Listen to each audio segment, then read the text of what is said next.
Ladies and gentlemen, dear experts, welcome to this COLECP Training of Trainers course. This sequence is on making an online presentation or produce a podcast. Podcasting refers here to broadcasting on the internet via files such as audio, video, and other called podcasts. These are pre-recorded and carefully edited. While the principles of a face-to-face presentation still apply, trainers also need to consider a number of specific aspects. Technical constraints. There are many services that allow you to make a remote presentation, also called a webinar, web seminar. There are few technical constraints and prices have become affordable. Some software is even free, even for small organizations. With an internet connection, everyone is able to use Voice over Internet Protocol communication, VoIP. But be careful to check that the technology works within companies and organizations which sometimes block such services for security reasons. Of course, distance learning is a complementary tool to physical demonstrations, as nothing can replace face-to-face training. Before implementing these solutions, it's important to check that internet connections are stable enough for everyone and to study the cost of communications carefully, even if podcasts are downloaded like many other files. On the hardware side, the trainer and participants must have an internet connection and a screen with a resolution of 1024 by 768 pixels or better. Organizing your comfort. It's essential to prepare and settle in so that you feel calm and focused, ready to give your full attention to the participants and their questions. If you seem comfortable, other participants will feel that you are in control, which will make you more pleasant to listen to. No one wants to listen to a speaker who seems uncomfortable, agitated, or ill-prepared. Seeming comfortable is a good thing. Being comfortable is even better. How to prepare? 1. Good preparation before the training will help you to feel confident.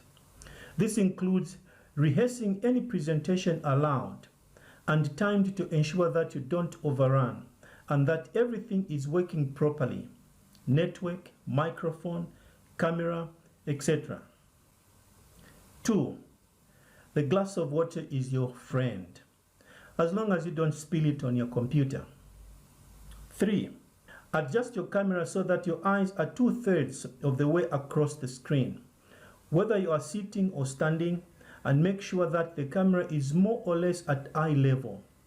A camera slightly tilted downwards gives a better result, especially not directed upwards, as is the case with laptops. We can't always control this kind of sitting, so get used to talking in either of these positions. 4. Try to look towards the camera as much as possible. For your convenience, if technology allows, you can reduce the number of video windows for participants so that you can only see the active speaker. And you can reduce the size of the active video and move it to the top of the screen just below your webcam. Invite participants and check materials before the presentation. Send an email before the training to explain the login procedure. 1 week before the training, send an email with the internet link to be repeated just before starting if possible, and detailing step by step the connection procedure with all the illustrations.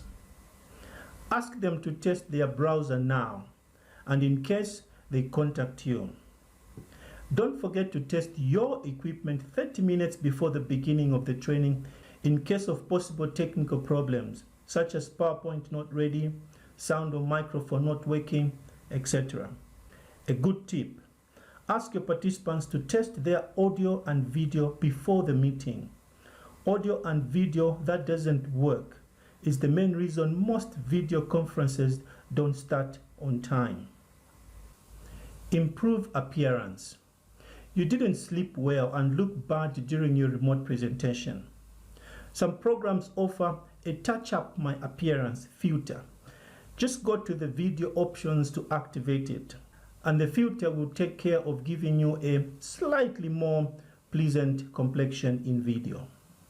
This is the new thing everyone is talking about in these times of confinement. The virtual background that allows you to see and show something other than the wall of your living room.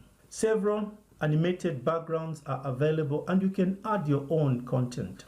Is it useful? Maybe if restraints wins. The process. Welcome new participants. If the participants know each other, you can go to work quickly.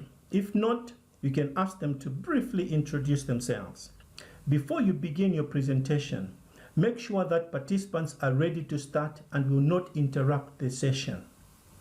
There's nothing more annoying for participants than having to redo the introduction several times before of late participants or people interrupting due to technical problems. For the training to go well, operating rules must be defined, such as put their audio on mute, otherwise it's Mozart for everyone. Take turns. Ask questions via the chat if there are many participants. It may be a good idea to schedule someone to summarize these questions at regular intervals to avoid interruptions all the time. Display participants' names. The usernames of participants can sometimes be confusing. To avoid wondering during the whole meeting, who is Big Do 35? Remember to check show attendees' names. Mute all microphones. When planning the training, it is essential to switch off all microphones by default. This will prevent some cacophony, poor tuned mics, or children screaming elsewhere. It is possible for participants to be able to reactivate their microphones manually or for the trainer to control all of them. Set up a waiting room. Usually, a large proportion of participants in a distance learning course log on before the course starts.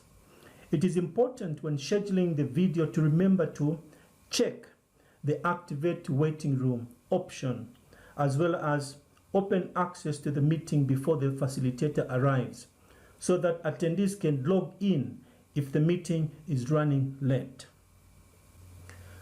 Good practices. Formulate the pitch of your presentation. An Anglo-Saxon term originating from sales pitch. The pitch summarizes a scenario intended to convey the interest of a story, a concept, or a product in just a few words. You must therefore enter each sequence using the seal. Stay calm if the presentation freezes on the screen or if users are logged out. During presentations via the internet, regular disconnections should be expected, affecting both the facilitator and the participants. So don't panic while you wait for the connection or network to come back. In case of a longer break, please plan to send the presentation by email. Speak more slowly and make slower mouse movements. During a presentation via the internet, your listeners may only listen to your bad sound at times. So an extra effort is needed. Present the arguments clearly and speak more slowly. Also, you have to move the mouse more slowly to present elements on the screen, because there is a lag time between your screen and the participants' screens. And only part of the movements will be transmitted. While presentations in face-to-face training can be boring, poor presentations at a distance can be incredibly boring. How to regulate relationships in a remote environment. The most important thing is to use a natural and energetic tone of voice. Keeping a conversational tone is the key to delivering pleasant and engaging online presentation. It is more difficult to detect body language cues in distance learning, such as the need for participants to take a break, or if they want you to slow down. To avoid losing them, don't talk too long without interruption. Take breaks, even short but frequent ones. Incorporate frequent exchanges between participants. Don't forget to put yourself in the participants' shoes. Add variety to avoid monotony. Divide the presentation into shorter sections. Vary the pace and style of each section. What the participants will see is a video close to what they would see on TV or YouTube, with your narration over it. Design your presentation to look like a good video with your narration on top. Television avoids small text, as it can be difficult to read on small screens. We do not recommend attending a webinar using a smartphone because of the small screen size. But keep in mind that small tablets can have screens as small as 7 inches, so it is best to use large font for the text. Record your presentations for replay. One of the benefits of remote presentations is the ability to record presentations and play them back to those who missed the presentation. Visual aids. Tips for a successful presentation. Visual aids, particularly slides, even more important in online training. If slides are generally intended to attract attention, then here they are vital. It is very difficult to hold the attention of participants when you can't see them, and especially when they know that you can't see them. Here are 3 things to avoid and 3 things to use in virtual trainings. To avoid. 1. Avoid animated transitions. Even a simple animated transition between slides won't always be pleasant to watch in online meetings because the screen refresh rate is not as good as on your own screen.